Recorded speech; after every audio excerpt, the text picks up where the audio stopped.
tarde aquí en la Escuela Libre de Derecho y hoy tenemos una entrevista especial porque hoy estamos hablando, se ha hablado durante todos estos días de una persona excepcional, de un gran escritor, un gran jurista mexicano, Humberto Briceño Sierra, y les digo que estamos ante una entrevista muy especial porque hoy vamos a platicar con Luis Alejandro Briceño.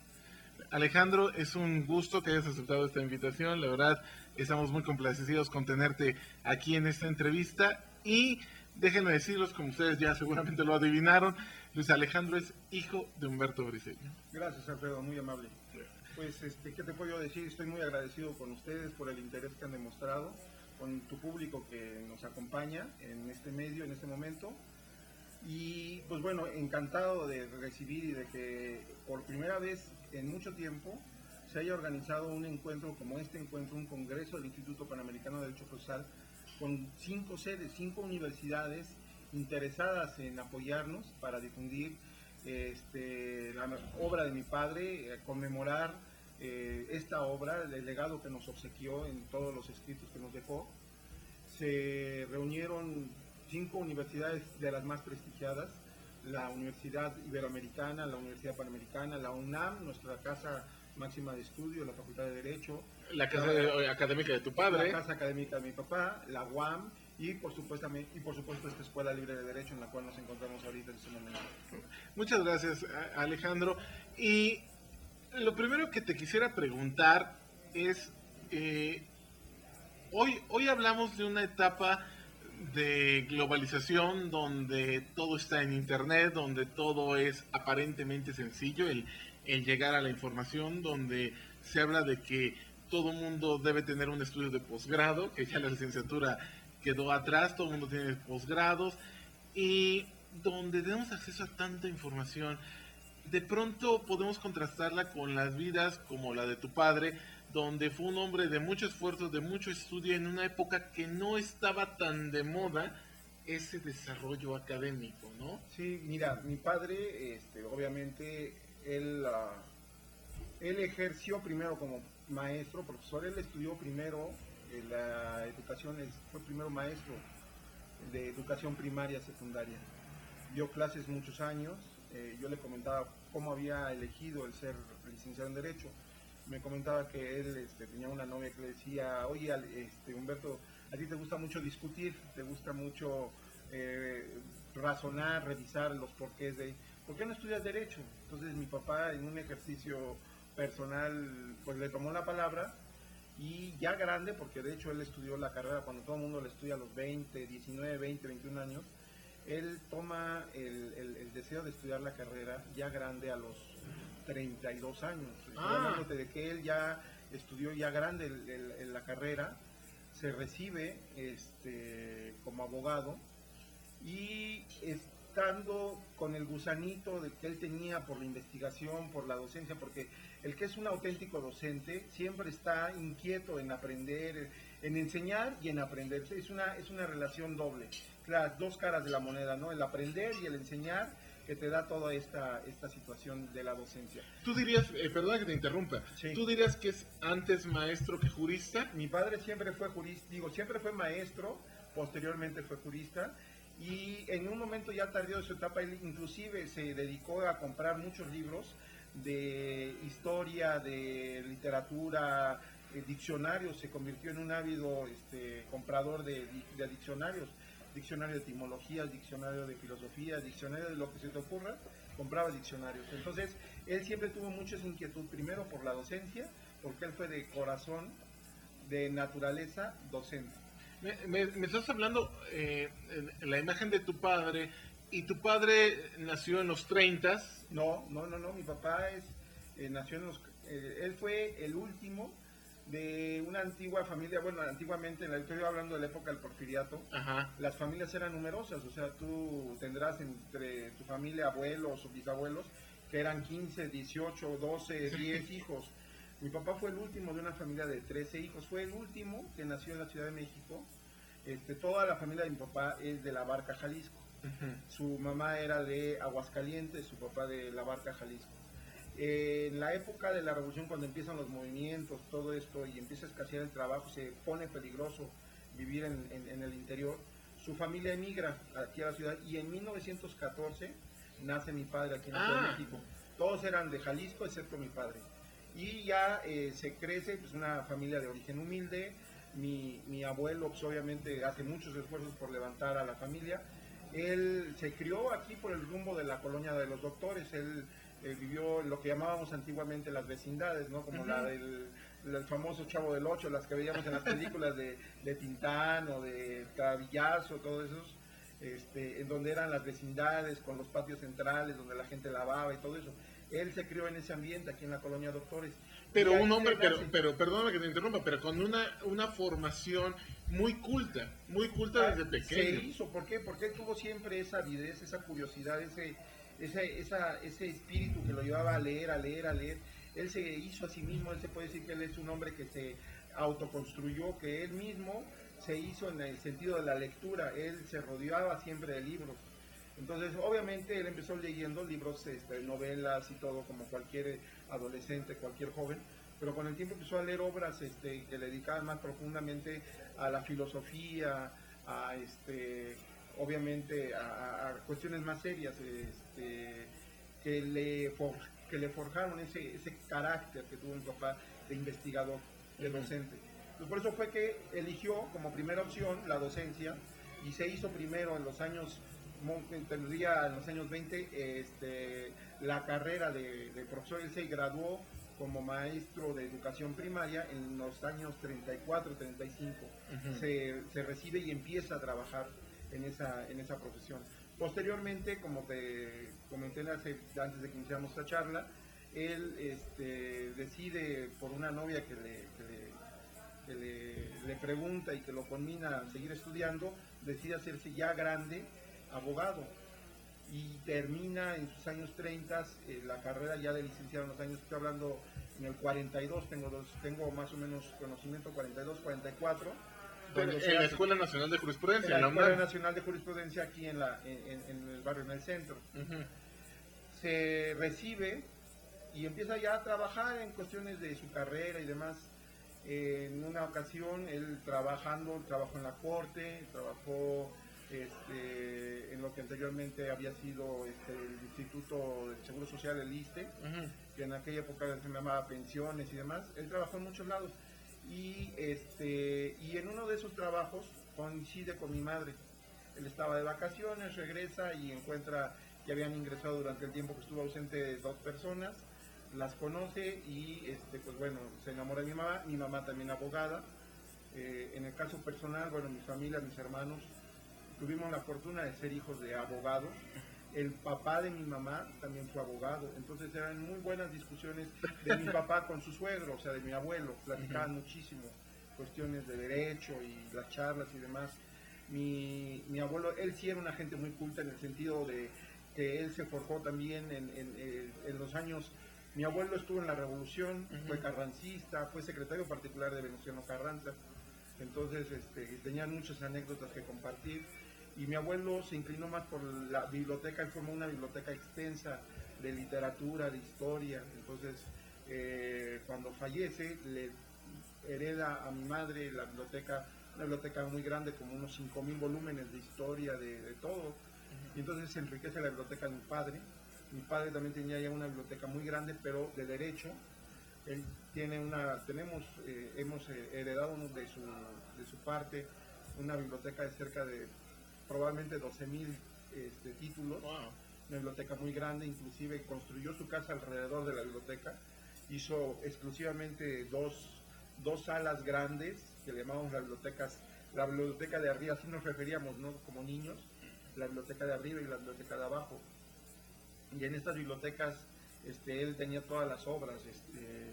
Posteriormente, un jardín que tenía también lo convirtió en casa. Bueno, lo cercó, lo techó y puso ahí también parte de los libros que heredó de mi abuelo, ¿no? Entonces, era un hombre que disfrutaba el estudio, la investigación, más allá de transmitir sus conocimientos, de ser un gran jurista como lo fue.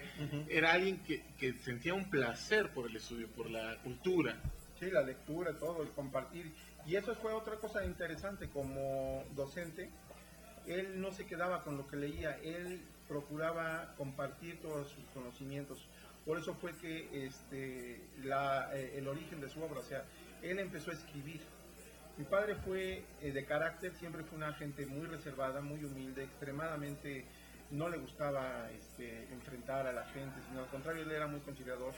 Y empezó a escribir y en sus ratos libres, yo recuerdo dentro de las memorias que tengo, el que llegaba mi papá de trabajar, en aquella época él trabajaba nada más en las mañanas, él trabajaba hasta las 2 de la tarde, llegaba a la casa, comía y se ponía a escribir, escribía un par de hojas, 3, 4 hojas, y posteriormente se iba a dar clases a la Universidad Nacional de México, a trabajar al Instituto de Investigaciones Jurídicas, en fin, todo ese tipo de...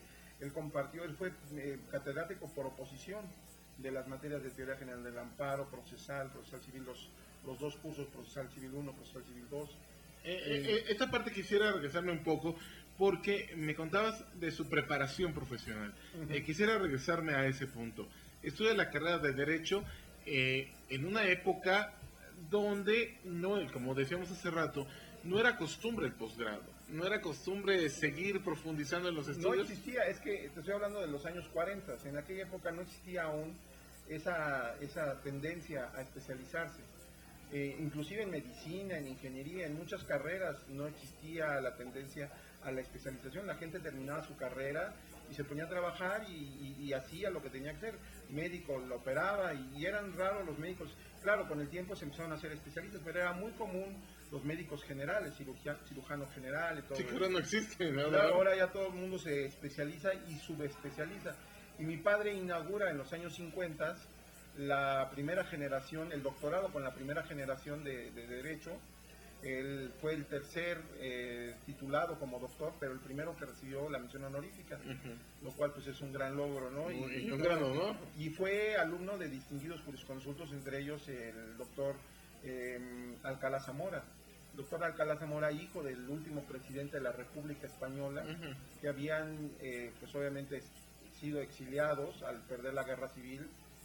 Obviamente no se iban a quedar en España con Franco y se vinieron a México. Sí, México tu papá culturalmente se enriqueció de los republicanos, de todos los que llegaron, los maestros. Sí, muchos de los maestros españoles que vinieron con sus ideas, la teoría general. En esa época no se impartía el derecho procesal como materia.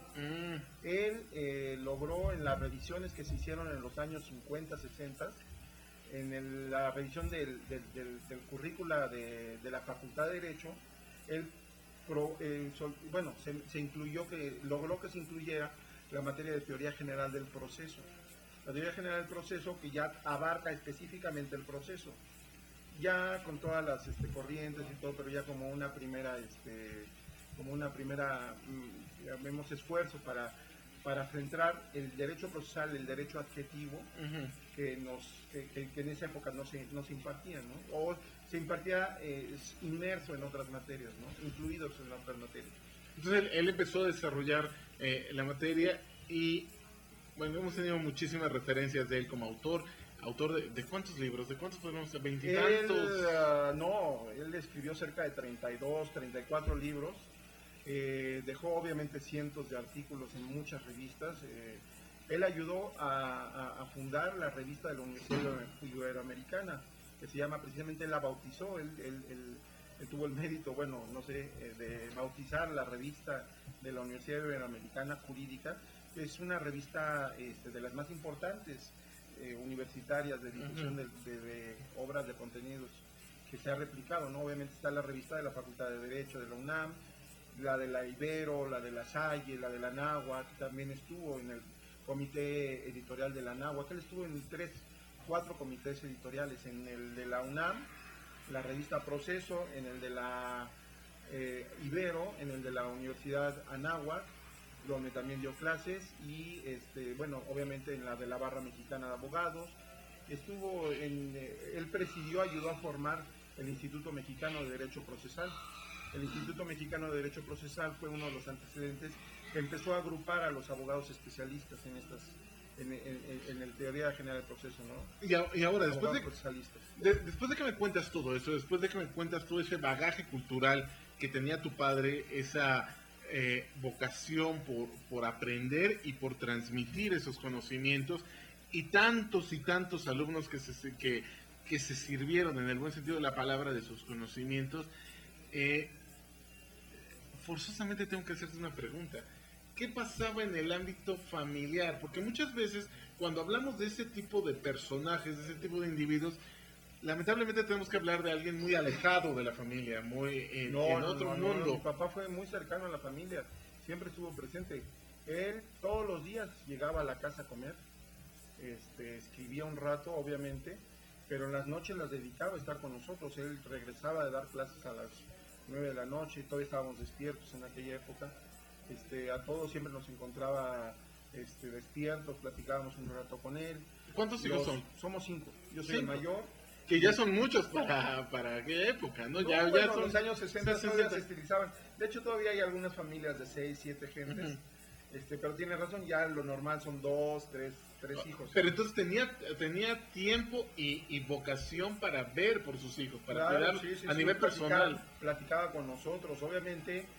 Pues cuando eres niño no te das cuenta quién es tu padre en el plano catedrático, académico. Eso lo vas, te vas enterando con el tiempo, ¿no? Pero los consejos siempre estuvieron ahí. Nuestro papá siempre estuvo para charlar con nosotros, orientarnos. Es una de las razones por las cuales yo estudié en lo personal Derecho, ¿no? El platicar y todo, que me naciera ese gusto innato por el derecho. Mis hermanos también, todos somos abogados excepto uno, el que me sigue es diseñador gráfico, pero Marco, mi hermano, es el tercero, es abogado, un gran enamorado de la obra de mi padre.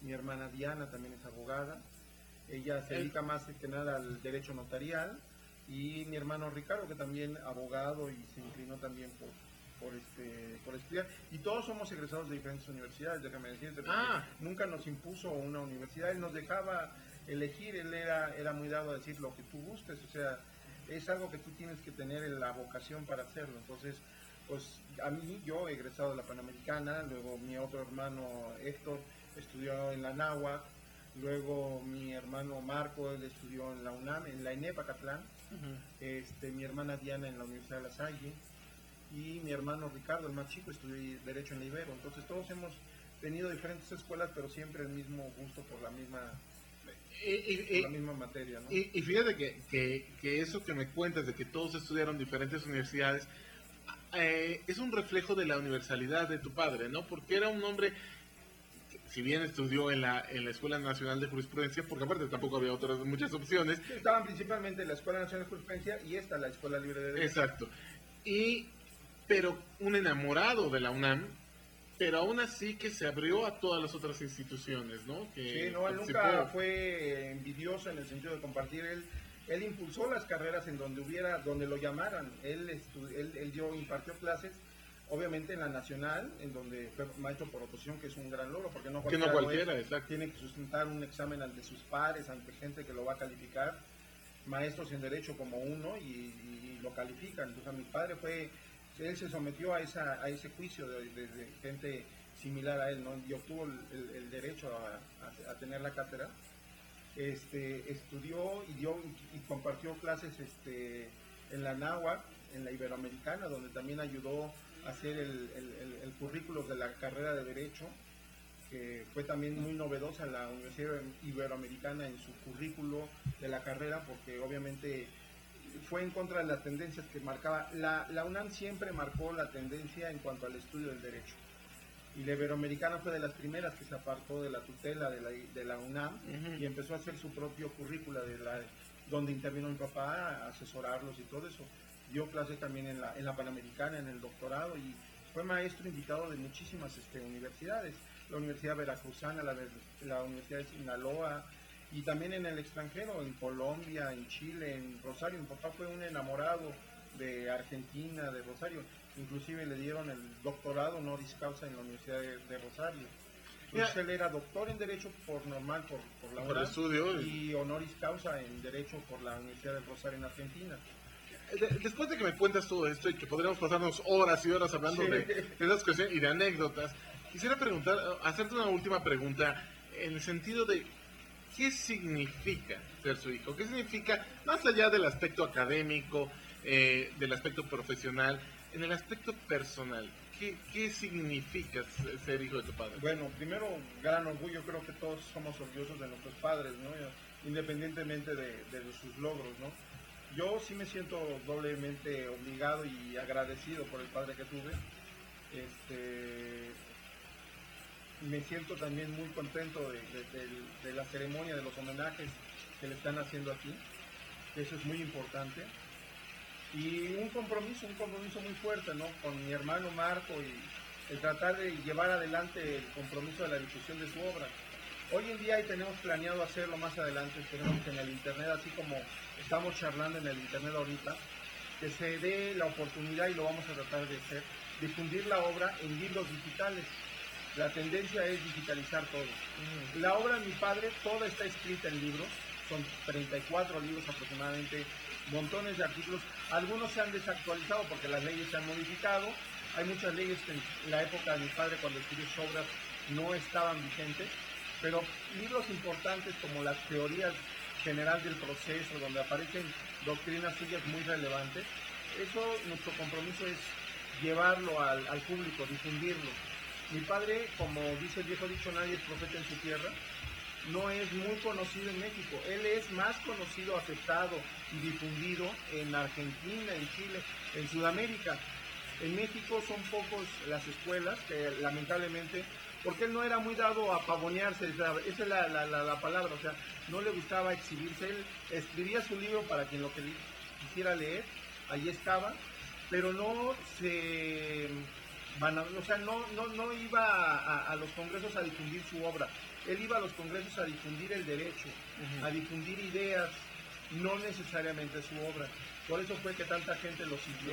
Se daban cuenta de lo abierto que él era una persona amable en el sentido académico. Sí, obviamente criticaba teorías como todos los académicos doctrinarios, con razones, porque no era criticar por criticar, daba razones, pero era su manera de pensar, que eso es muy natural y eso es muy... Y a veces criticaba alguna doctrina de algún jurisconsulto chileno, uruguayo o argentino, pero vamos, eso es muy normal. Mexicanos no se digan. Pero fue muy apreciado por sus amigos y por muchos jurisconsultos en su época. Repito, él presidió el Instituto Mexicano de Derecho Procesal por cerca de 15, 20 años. Estuvo en el Instituto Iberoamericano de Derecho Procesal y en el 76, según recuerdo, si mal no me falla la memoria, 75, crea el Instituto Panamericano, este Instituto Panamericano que hoy le rinde el homenaje a mi padre. Hace 25 años o 26 años de esto, se reunió con amigos y por eso a los congresos del instituto no les llaman congresos, les llaman, la palabra importa mucho, le llaman encuentros. ¿Por qué son encuentros? Porque son encuentros de amigos que como tú y yo nos ponemos a platicar y a dar opiniones sobre nuestras ideas del juicio oral, claro, del proceso, del valor de las pruebas, de cuestiones de derecho. Y esa era la idea, juntar amigos y en las universidades acercarse a los alumnos y frente a los alumnos debatir las ideas. Y por eso es tan importante que se hagan en las universidades, no se están haciendo en los hoteles, claro, vamos a hacer un congreso en el hotel y al lado de la playa. La idea era adentrarse en las escuelas, en las universidades y hacerlo aquí en las universidades para que los alumnos que están creciendo, que están naciendo al mundo del derecho, conozcan estas ideas, no necesariamente de mi padre, sino de cualquier persona que tenga el interés de darlas a conocer y de hacer crecer en los alumnos esa inquietud, ¿no? Que sin lugar a dudas esa fue la idea de tu padre. Claro, y que ha seguido mi hermano Marco y que afortunadamente se consiguió hacer, mi hermano es el presidente del capítulo, sí, y logró que se abrieran 5 universidades a este encuentro, 25º encuentro, que pues sí, coincide con el 10º aniversario de mi papá, que nos dejó hace 10 años, en el 2003, y que estoy seguro que está ahorita en este momento, en este encuentro, su espíritu compartiendo todo eso y alegrándose, ¿no?, de esta fiesta que se hace en su honor, pero también en honor de todos los alumnos de Derecho, ¿no?, que son realmente el objeto para el que se hace este encuentro también. Totalmente de acuerdo contigo, Alejandro, y pues no me queda más que agradecer tu tiempo, que agradecer tu participación y que nos compartas estas ideas. Te lo agradezco mucho y pues muy amables a todos tus escuchas, internautas, y estamos abiertos para cualquier otra que se les ofrezca. Muchas gracias, Alejandro. Muy amable. Gracias.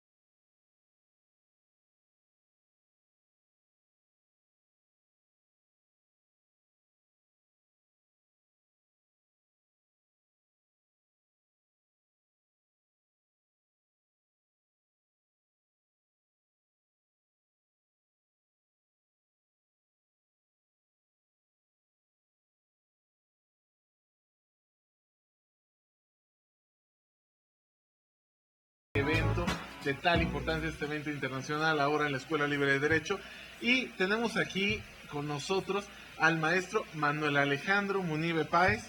Déjame decir el título completo, porque es director del Centro de Investigación e Informática Jurídica de la Escuela Libre de Derecho. Gracias, Muchas gracias. Y para mí es más fácil, Manuel. Exactamente. Porque somos de casa, ¿no? Así es. Y Manuel, lo primero que te quisiera preguntar, aquí déjame decirles, amigos, que está lloviendo y que para los egresados de la Libre la temporada de lluvias es algo que significa mucho, ¿no? Es mucha historia. Así es. Va íntimamente relacionada con muchas alegrías y sufrimientos, ¿no? Exacto, y con la historia de la creación de la Libre. De la Libre. Pero lo que te quisiera preguntar, Manuel, lo primero es, ¿qué significa este encuentro para la Libre? ¿En qué contexto se da? Mira, se da en el contexto posterior a los festejos del centenario.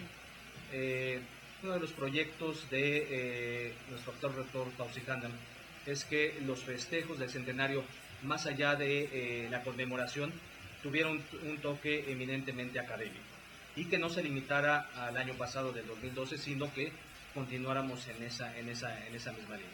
De ahí que sigamos promoviendo, buscando y recibiendo, como es el caso en este encuentro, al Instituto Panamericano de Derecho Procesal para que pudiera hacer su 25º encuentro, junto con otras sedes como la UNAM, la UAM, la Panamericana y la Ibero.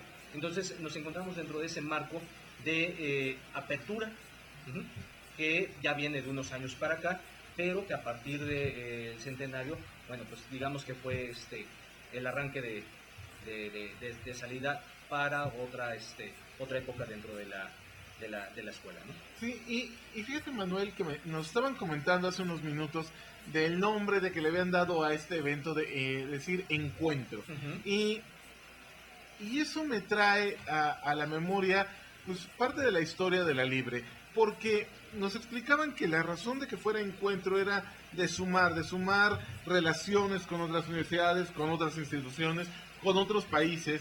Y yo te diré la experiencia que yo tengo de la Libre, que ya estudié aquí hace muchos años, claro, muchos más de los que tú estudiaste, pero de que la Libre durante muchos años vivía encapsulada, tal vez en el principio de la escuela, ya por los 20, 30, como defensa, para intentar sobrevivir. Sí. Pero de pronto como que se quedó ahí perdida en esa esfera, y yo he visto con agrado en los últimos años un cambio de ideología, de una apertura. Así es. Sí, el propósito de unos años para acá ha sido fortalecer los vínculos que tradicionalmente hemos tenido, por ejemplo, con la Universidad Panamericana, la Universidad Iberoamericana, pero también abrir vínculos con otras universidades que por azares del destino no se había podido abrir ni establecer esos vínculos, así como con instituciones de carácter público y social. O sea, no nada más a nivel académico. Incluso uno de los proyectos del año pasado, que fue la obra jurídica enciclopédica, fue ese también, el establecer lazos no solo con universidades e instituciones del centro de la República, sino de toda la República y además del extranjero. Tan es así que participaron egresados de la escuela y egresados de otras universidades, tanto nacionales como extranjeras. Entonces, pues fue ahora sí que de poner el primer pie en algunos casos, y en otros, pues recordarles que estaba la escuela, que estaba viva y que con el deseo de participar y de sumar, ¿no? Porque en esta época de globalización, que pareciera ser que es de integración, a veces como que cada quien se encierra para sus propios intereses, y no, el propósito es difundir lo que estamos haciendo y fortalecerlo, ¿no? Y nutrirlos, y además ver también nuestros defectos en comparación y ventajas en comparación a otras instituciones, ¿no? Ahora que estás hablando de ese tema de globalización, coincido contigo en que pues todo cambió, todo ha cambiado, los cambios son pues muy vertiginosos, son muy rápidos. En los últimos 20 años el mundo ha cambiado, todo es diferente. Yo lo veo aquí en la escuela cuando vienes a dar clases con los alumnos, pues utilizan iPads, utilizan otros medios totalmente distintos a lo que hicimos nosotros. Tengo eso por un lado, y por otro lado tengo uno de los orgullos de esta escuela, de la Libre, es su tradición, ¿no? De que el título profesional es idéntico desde hace 100 años, el sistema de calificación de los alumnos es el mismo, el tema de los exámenes orales, el respeto al maestro, el respeto a la historia, a la tradición, la manera de honrar las comidas, toda esa cuestión que tiene mucho simbolismo. Por ejemplo, quisiera citar el tema de que los alumnos vienen de traje o las mujeres con vestido formal al examen, y no hay nada que lo diga, sino es la tradición quien marca. ¿Sí? Todas esas cuestiones, ¿cómo las puedes compaginar con un mundo que cambia día a día, donde todas las reglas son distintas ahora? Claro. Pues mira, uno de los aspectos pues es el lema tradicional de la escuela, ¿no? Del orden y la disciplina confiado al honor de nuestros alumnos. Y yo creo que esa es una base fundamental para seguir manteniendo esa costumbre y esa tradición. Por otro lado, pues la renovación en la generación de las generaciones de los profesores, que de alguna otra forma dan continuidad a esa tradición, pero que al final del día van incorporando todos estos cambios culturales, sociales, hasta tecnológicos en la enseñanza, ¿no? Acuérdate que cuando estudiamos, pues ahora sí que era el pizarrón y el GIS tradicional, ¿no? Y en cambio ahora, pues muchos maestros, precisamente en esa evolución, ¿no? Pues ya usan proyectores, iPad, contacto vía mail, vía redes, ¿no? Twitter, Facebook, redes sociales. Entonces yo creo que la clave ha sido que precisamente al ser un relevo generacional del profesorado, ha permitido, por un lado, transmitir, recibir y volver a transmitir esa tradición, pero incorporando pues todos estos cambios que a partir de, como bien dices, hace 20 años, pues se han venido de manera cada vez más rápida, ¿no? Entonces yo creo que ese es el punto esencial, la renovación generacional de los maestros y la apertura, pues obviamente de nuestros maestros más antiguos o más añejos, ¿no? en la escuela, que de alguna otra forma se han abierto a esa posibilidad, ¿no? Ahora te preguntaré, y es una pregunta difícil, y yo sé que más que hablar tú por la escuela, tal vez sería preferible dar tu apreciación de cómo crees que se siente la escuela. ¿La Libre se siente cómoda en esta apertura, se siente cómoda en este mundo? ¿O tú crees que de pronto le gustaría volver a los viejos tiempos de los 50, 60, ya sabes, el código, el leer un libro de hace 100 años, de leer a Planiol, de estudiar eso? Claro. ¿Tú cómo sientes a La Libre? ¿Está cómoda en este cambio? Mira, al ser una escuela tradicionalmente profesionalizante, que necesariamente tiene que adecuarse a la realidad del día del día, yo la siento cómoda. Sí, en ocasiones habrá algunos personajes que añoren ciertas cuestiones del pasado, pero que simplemente queda en eso, ¿no? En anecdotario. En anecdotario, y yo creo que es lo que ha mantenido 101 años la escuela, que si bien se añora y se siguen ciertas tradiciones, también siempre se ha venido renovando y aceptando los cambios pues que la vida y que la cultura nos impone, ¿no? Sí. Entonces, todo cambio cuesta, ¿no? Es difícil. Pero en ese medio yo no he notado tanta resistencia o tanto añoranza a pie juntillas hacia el pasado, ¿no? No, hay una plena disposición, pues como en todo, ¿no? En la mayoría de la comunidad. Ahora, para una escuela, para un proyecto académico que le pronosticaban que no iba a durar más allá de la temporada de lluvias, como nos lo enseñaron desde el primer año, y tú lo acabas de decir, 101 años, pues también tiene algo de adaptabilidad, de mimetismo, de saberse ir, Sí, claro. porque pues, también su relación con la autoridad, y me gustaría que platicaras un poquito de eso, pues fue en alguna época muy ríspida, muy ríspida, nos la cuentan así los claro. antiguos. Tuvimos un presidente de la República que nos lo contaban como algo histórico allá en la época de Emilio Portes Gil. Hoy tuvimos uno, el presidente Calderón, y como que de pronto pienso que la libre no pierde el piso, no pasa nada, ¿no? O sea, se tuvo el presidente Calderón, como pudo no tenerse el presidente Calderón, y no pasaba absolutamente nada, ¿no? Claro. Siempre mantiene una distancia de la autoridad del poder público.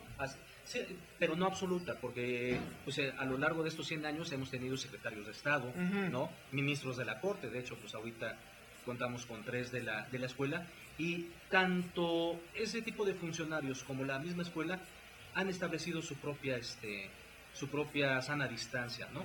Entonces, por ser egresados de aquí, pues saben que es vital esa independencia y esa libertad de la escuela para que pueda seguir adaptándose, y además de la multiculturalidad que se presenta en la misma escuela, ¿no? Sí, bueno, déjenme contarles, amigos, una intimidad de la escuela, de las comidas con el presidente Calderón. El presidente Calderón se comportaba como un egresado más, como un alumno más. Claro, bueno, con el Estado Mayor Presidencial que lo cuidaba por razones obvias, Así es. pero era un alumno más. Así es. Sí, Así es, no pasaba nada. Es más, le tenía un respeto al rector, sí, como cualquiera, como un alumno de primer año se lo tiene. Así es. Ese es que es lo que comentábamos hace rato, ¿no? Esa conciencia de esa ubicación en donde estoy parado y cuál es mi papel frente a la escuela desde el sector público, ¿no? Que debe ser difícil. Por supuesto. Debe de ser difícil, ¿no?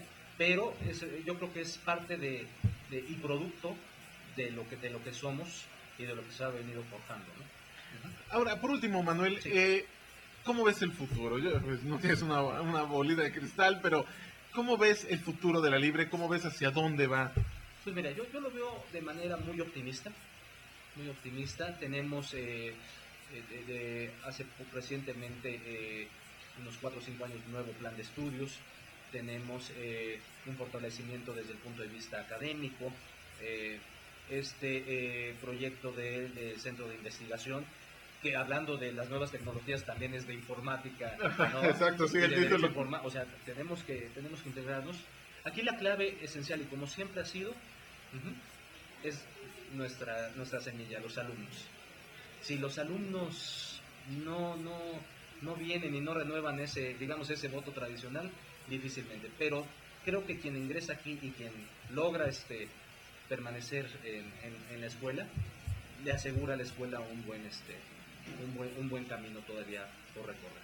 Y sobre todo con esa disposición de adaptarnos, de abrirnos y de reconocer las deficiencias y las fortalezas que tenemos, ¿no? Y de este tipo de encuentros, de congresos como los que hemos tenido desde el año pasado, ¿no? Siendo sede o siendo organizadores, pues que nos ponen en contacto con otras latitudes, ¿no? De hecho te hago de tu conocimiento, hemos celebrado ya convenios con algunas universidades de la República, se les mandó la colección de manera gratuita tanto a nivel nacional como extranjero. El próximo viernes vamos a celebrar un convenio con la Corte Interamericana de Derechos Humanos para que alumnos, profesores, egresados, investigadores, pues puedan tener contacto, ¿no? Entonces, el proyecto y la intención es esa, ¿no? Tenemos que abrir, es una realidad, pero además con gusto. Y ese de tener es, digamos, en un buen sentido, ¿no? Perfecto. Bueno, Manuel, pues no me queda más que agradecer tu tiempo, agradecer que nos reciban en nuestra escuela, en la Escuela Libre de Derecho, que es un gusto, como siempre, regresar. Y pues, Manuel, no hay más que desearte la mejor de las suertes, porque si te va bien a ti, como se dicen los políticos, a los gobernantes más bien, pero es cierto, si te va bien a ti en este centro, significa que a la Libre le está yendo bien. No, bueno, pues muchas gracias, Alfredo, y es un gusto. Gracias. Bienvenidos. Gracias, Manuel. Gracias, amigos.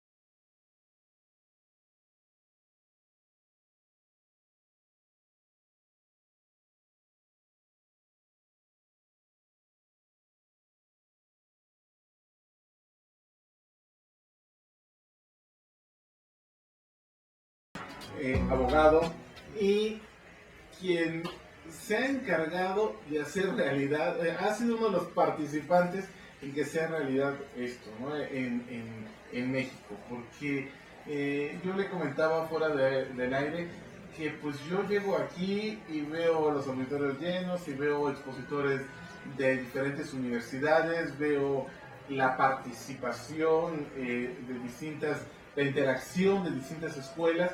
Y no solamente eso, veo profesionistas, expertos de diferentes países y ya, y lo veo que es muy fácil. Y entonces, pues como que tras bambalinas, su incorporación a México yo creo que no ha de ser así de sencillo. Entonces, te quisiera pedir que nos contaras un poco de eso, de cómo se hace aquí en México, cómo se establece en México este evento. Muy bien.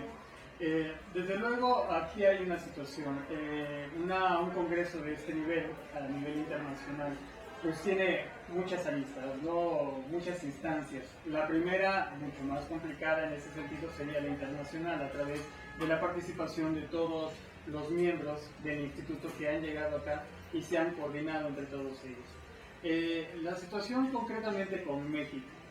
Vamos a cortar toda esa instancia y vamos a hablar de lo que es, podríamos decirlo de una manera muy descriptiva, desde el momento en que nos llegan los ponentes al país y se van desarrollando todos estas mesas de trabajo, eventos, etc. Desde luego, en un primer momento se tiene que contar con toda ya una logística, toda una disposición previa. Todos estos trabajos, todas estas participaciones que se han llevado a cabo, se han realizado en diversas instituciones educativas de nivel superior. La UAM, la UNAM, la Ibero, la UP, la Escuela Libre de Derecho. Previamente al arribo de todas estas personalidades del mundo jurídico, pues hay una labor previa en la que nos entrevistamos, buscamos la participación y el apoyo de cada una de estas instituciones educativas.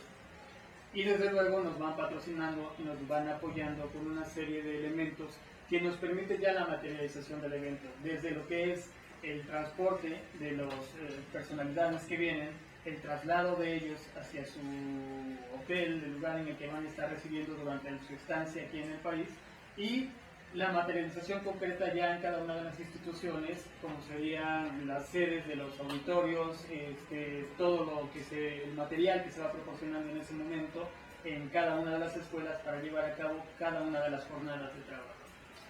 Efectivamente, en el momento en el que se está realizando, es una situación que se antoja muy fluida. La verdad de las cosas es que, como en muchas cosas, se establece un programa, se establece un orden que se quiere llevar a cabo. ¿Y qué sucede en el momento? Suceden muchas situaciones. Un avión llega tarde, un vuelo se ha cambiado, un personaje cambió su boleto por otra persona, llega en el hotel, no hay reservaciones, de repente se saturó la estancia en el hotel, hay que buscar la estancia a cada una de las personas que han llegado, nos abocamos al traslado del hotel a las instituciones educativas donde se van a llevar a cabo los trabajos, hay algún problema con el transporte en el momento, no llegó el camión y nosotros tenemos horarios. en las universidades donde se llevan a cabo todos estos eventos.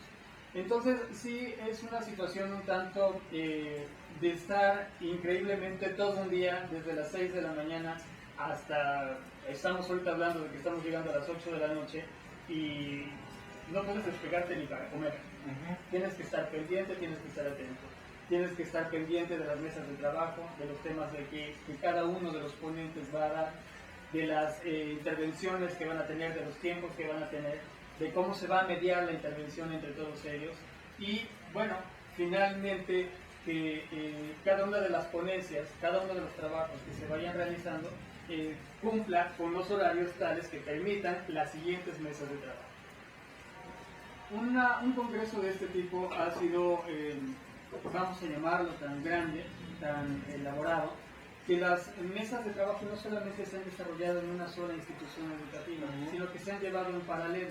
Hoy estamos aquí en la Escuela Libre de Derecho. Así es, así es. Wow. Así es, estamos aquí en la Escuela Libre de Derecho con una serie de trabajos, de ponencias, y al mismo tiempo el licenciado Marco Briceño está en la Universidad Panamericana llevando a cabo otra serie de eventos también en mesas de trabajo. En el día de hoy le correspondió a la Universidad Iberoamericana junto, en este caso, con la Escuela Libre de Derecho. El día de ayer correspondieron mesas de trabajo en la UAM y otras mesas de trabajo en la UNAM. Entonces, es una serie de situaciones en las que se tiene que coordinar todo en los tiempos en los que se está llevando en cada una de las sedes para ir cumpliendo con todo el programa que se está llevando a cabo, ¿no? Sí ha sido una situación muy interesante de fijarse en detalles, de fijarse que se cumplan desde tener los elementos de un papel, de una hoja para el material para los ponentes que en su momento van desarrollando su trabajo, desde las entrevistas con los estudiantes hasta el momento mismo en que se desahogue ya toda la mesa, ¿no? No sé si más o menos... No, bueno, por supuesto que sí, Rodrigo, y es impresionante ese trabajo, la verdad. Te felicitamos a ti y a todo el equipo del que formas parte de esta labor titánica. La verdad no suena muy fácil, se ve muy sencillo, pero pues por lo que nos estás contando hay todo un trabajo atrás. Por supuesto, en este caso la dirección del licenciado Marco Briceño, que ha sido determinante, ha sido la cabeza operativa de este congreso. Estamos muy contentos con los resultados al día de hoy. Fue una labor verdaderamente titánica, no podía ser de otra forma porque finalmente un punto sumamente relevante es que este congreso tiene la esencia de conmemorar el 10º aniversario luctuoso del maestro Humberto Briceño Sierra. Entonces, no podía ser de otra manera. Aquí en México, el desarrollo de este congreso, como el fundador del instituto, dirigido por el hijo del maestro Humberto, del fundador, y bueno, tenemos que ponernos las pilas para que esto saliera adelante. Muy bien, Rodrigo, pues no me queda más que agradecer tu tiempo que nos hayas brindado. Y pues muchas felicidades por esto y pues adelante, que siga saliendo tan bien como está saliendo hasta este momento. Muy bien, yo quisiera solamente añadir un reconocimiento en la colaboración que hemos tenido de una manera muy paralela con los compañeros que nos han ayudado en eso, Sí, la claro. Licenciada María del Pilar López, con la señorita Marta Daniela Bragni Chacón, con la señorita Lucelena Martínez Tarín. Desde luego, insisto, su servidor apoyando en esto bajo la dirección del licenciado Marco Briceño. Muy bien, pues señor, pues muchísimas gracias por tu tiempo. A ti por el tiempo que nos has concedido. Gracias.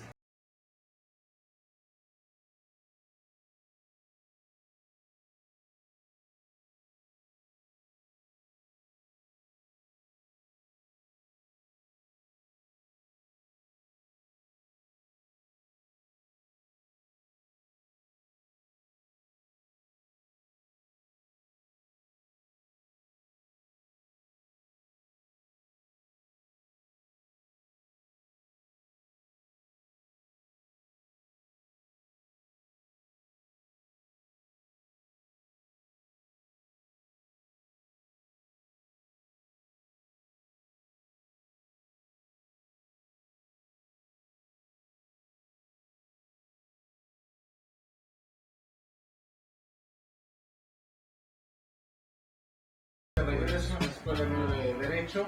Y en este importantísimo evento de derecho procesal, de este encuentro entre varias universidades y no solamente varias universidades, sino varios países intervienen. Y pues estamos platicando con una de las víctimas de la Escuela Libre de Derecho, con la materia prima, con uno de los alumnos, con Ramón Mondragón. Ramón, pues muchas gracias por estar aquí con nosotros. Cuéntanos primero, ¿eres estudiante de qué año? Sí, es de tercer año. Tercer año de la Escuela Libre de Derecho, ¿no? Muy bien, Ramón, y pues queremos preguntarte cómo ves estos eventos. Tú has estado participando como auditorio en estos eventos, ¿cómo lo ves? Claro que sí, bueno, pues participando en el auditorio, creo que son eventos que alimentan mucho la vida académica de la escuela. No solamente se encuentra uno como alumno restringido a lo que tenemos obligatoriamente como las materias y las clínicas, sino que tenemos podemos tener una visión más amplia en conferencias o pláticas, debates. En la vida de esta escuela yo siempre he visto ocurrir, y bueno, pues son cosas que académicamente motivan más al alumno y te da más fuentes de interés. Mira, estábamos platicando hace unos minutos con Manuel Munive y hablábamos de la historia de la Libre. Tú eres muy joven, tendrás que 22 años, 21 por ahí. 24. 24, bueno, pero eres muy joven, muy joven. Y platicábamos de cómo era antes la Libre, ¿no? Y decíamos que la Libre pues, estaba encerrada en su cápsula, que no existía un mundo afuera de la Libre, no te enterabas. Pero vivimos en un mundo totalmente distinto al que ustedes viven, ¿no? Me ocurre, y lo platicaba con Manuel Munive, que cuando vengo a dar clases, pues, veo a todos los chicos con iPads y todo así, y bueno, antes era impensable, ¿no? ¿Tú sí notas que hay una participación con otras universidades que conoces fuera de esas paredes? Sí, claro, bueno, yo creo que últimamente la Escuela Libre de Derecho se ha integrado mucho más a la vida académica y se ha relacionado más con otras universidades. Por ejemplo, todos estos foros y pláticas se han realizado con intervención de profesores y académicos de otras instituciones como la Universidad Panamericana, la Universidad Nacional Autónoma de México, la Universidad Interamericana, el ITAM. Entonces, pues yo creo que esta integración, al menos en este momento nacional, ha ayudado también mucho a la Escuela Libre de Derecho y al desenvolvimiento que esta tiene en otras instituciones que estructuralmente son más grandes que la Libre, porque la Libre es una escuela. Entonces, escuelita, dirían otros. Bueno, es una escuela, pero se ha mantenido, por supuesto, académicamente al nivel de todas las exigencias profesionales y académicas, y yo creo que este tipo de eventos ayudan a la integración de la escuela con otras universidades y otros foros y otros aspectos de la carrera. Tú has notado, tú trabajas y entiendo que trabajas en materia de litigio, ¿no? donde el mundo es muy diferente a lo que dicen los libros. ¿Tú notas ese desfasamiento entre lo que tus maestros te dicen, lo que vienes a las aulas y cuando sales al mundo real? Bueno, claro, siempre hay una base en esta materia, en el derecho de leyes, hay una diferencia muy grande lo que está en la teoría y los fundamentos que motivan las legislaciones y lo que se hace en la práctica y en los tribunales. Y bueno, también precisando en esta clase de eventos, yo creo que actualizan mucho porque son por profesionistas que no solamente se dedican a explicar una teoría, sino a explicar reformas constitucionales, legales, nuevas visiones académicas, etcétera, que al final de cuentas van aterrizando lo que nosotros aprendemos en las aulas con la realidad, con la aplicación práctica del derecho. Entonces, pues sí hay una diferencia, pero yo creo que este tipo de eventos también ayudan a acordar lo que vemos aquí con lo que está pasando allá afuera, ¿no? Ahora, mira, yo te quisiera preguntar algo. El auditorio lo sabe porque lo hemos platicado muchas veces, lo he dicho muchas veces en entrevistas, de que A mí me caen muy mal los abogados. Solamente hay alguien que me cae peor que los abogados, que son los corredores públicos, pero ese es otro tema. Pero me caen muy mal los abogados y la razón es porque de pronto siento que viven encerrados en su mundo, aislados del mundo real, no tienen contacto con la cultura, no son personas cultas, sino que de pronto hacemos tecnócratas que solamente saben el código, pero no tienen más, un conocimiento más allá de eso. Y entonces, yo te quisiera preguntar, un chico muy joven, como tú, que le han dicho hasta el cansancio de que Derecho es una carrera saturadísima, ¿no? Que todo el mundo, como que ya pasó de moda, ¿no? Como que todo el mundo estudia, no sé, ingeniería nuclear, cosas, ingeniería mecánica, cosas muy, muy sofisticadas, ¿no? Como que de pronto abogado, como que suena como que ya se han pasado de moda, como que ya no resuelve nada, como que en todo caso los economistas son los que tienen la batuta, ¿no? ¿Tú sientes eso? ¿Sientes que esa es una carrera que ya pasó de moda, que no aporta nada a la sociedad? Pues no creo, definitivamente no. Yo creo que, por el contrario, si es una carrera saturada, es porque es una tarea que socialmente nunca va a estar aislada, nunca va a pasar de moda, nunca va... Y no es cosa de moda, es cosa de necesidad.